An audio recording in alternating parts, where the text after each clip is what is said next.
It goes a long, long way. Amen. There now, if you had a nurse over there shining you could probably think of who she was right now.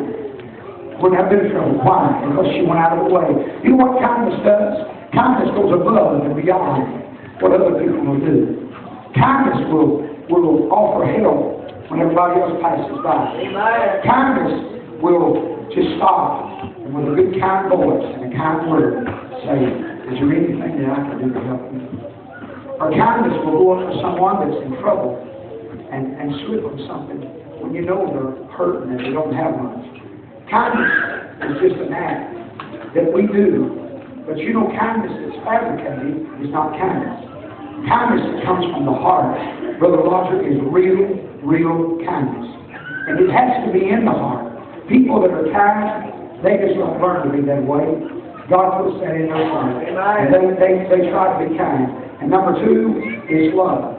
When Paul was writing in the book of Corinthians, he was talking about, he said, if I have the gift of prophecy, and I can bestow, and he said, though I speak with the tongue, let me just quote it, though I speak with the tongues of men and of angels, and have not charity, I am nothing. He goes on to say, if I become as a sounding brass and a tinkling cymbal. And he said, though I bestow my body to be burned, and though I give all my goods to feed the poor, and have not charity, I am nothing. You know what charity is? Charity is love. A lot of people think that means going out and just giving to people, and going out and doing this and doing that. But Paul was writing there in the book of Corinthians, and he was speaking about love. He was talking about the giving part of man. And did you know one of the things that's missing in a lot of the churches today? Friend, if they're not born in a lot of churches, they ain't gonna get in there. Did you know that? Because brother, they don't want them in there. They gotta fit their criteria. They gotta do this and to do that. But I want to tell you something. Amen. Christ is saying to us today, amen, he's simply saying to us, amen, that we need to love one another. He said, though I speak with tongues of men and of angels and have not charity, I will become as a sounding brass or a tinkling cymbal. Though I have the gift of prophecy, and understand all mysteries and all knowledge, and though I have all faith, so that I can remove mountains and have not charity, I am nothing. And though I bestow all my goods to feed the poor, and though I give my body to be burned and have not charity, it profits me nothing. Charity suffers long, is kind. There it is. Charity envieth not. Charity vaunteth not itself. Charity is not puffed up. Charity does not behave itself unseemly. Charity seeketh not her own, is not easily provoked, and thinketh no evil.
Thank you, good singers, this morning.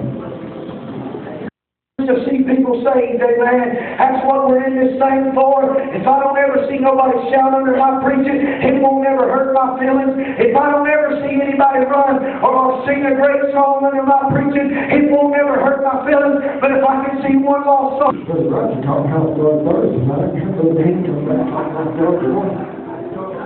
It's good to be alive, boys.